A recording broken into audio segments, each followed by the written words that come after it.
8 నెలల క్రితం దక్షిణ కొరియాలోని గుమీలో ఏషియన్ అథ్లెటిక్స్ ఛాంపియన్షిప్ జరుగుతోంది. వర్షం కారణంగా ప్రేక్షకులు లేరు. ఖాళీ స్టాండ్స్.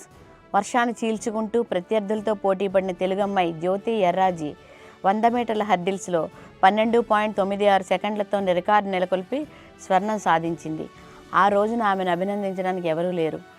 కానీ ఇప్పుడు ఆమె వీడియో నెట్టింట్లో సంచలనం. చరిత్రలో కొన్ని ఘట్టాలు నిశ్శబ్దంగానే జరుగుతాయి. కొన్నాళ్ళు అయ్యాకే తెలుస్తుంది వాటి గొప్పదనం. నిజానికి విజయం సాధించాక ఆనందాశ్రువులు రావాలి, కానీ విషాదం కాదు.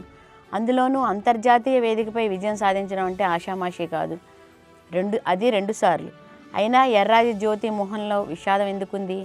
అథ్లెటిక్స్ అనగానే పీటీ ఉషా, అశ్విని నాచప్ప గుర్తొస్తారు. వారు గొప్పవారే, కానీ వారికి చక్కటి గుర్తింపు కూడా లభించింది.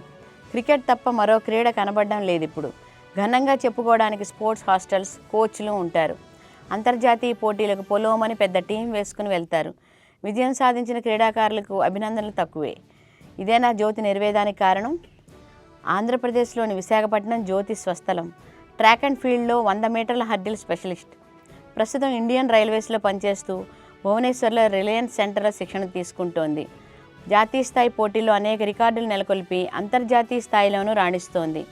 2023లో జరిగిన ఏషియన్ అథ్లెటిక్స్ ఛాంపియన్షిప్లో 200 మీటర్లు, 60 మీటర్ల హర్డిల్స్లో రజత పథకం సాధించింది.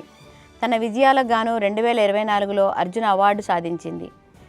ఈ ఏడు మేలో దక్షిణ కొరియా గుమీలో జరిగిన ఏషియా అథ్లెటిక్స్ ఛాంపియన్షిప్ పోటీల్లో 12.96 సెకండ్లతో రికార్డు నెలకొల్పి స్వర్ణం సాధించి భారత పతాకను సగర్వంగా ఎగరేసింది.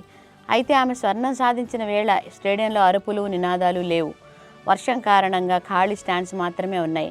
అదేమీ పట్టనట్టు భారతదేశ ఫాస్టెస్ట్ హర్లర్ విజయాన్ని ముద్దాడి తన మువ్వన్నెల జెండాని హత్తుకుంది. అతి సామాన్య కుటుంబం నుంచి వచ్చి అంతర్జాతీయ విజయాలు సాధించిన ఈ క్రీడాకారిణి మౌనంగా పంటి బిగువన తన విజయాన్ని ప్రదర్శించిన తీరు ఇప్పుడు వైరల్ అవుతోంది. ఇంత సాధించిన జ్యోతికి ప్రభుత్వం నుంచి పెద్దగా ప్రోత్సాహకాలు అందలేదు. ఆమె కుటుంబం కష్టాలు తీరలేదు. అర్జున అవార్డు అందుకోవడానికి కూడా జ్యోతి వెళ్ళలేకపోయింది.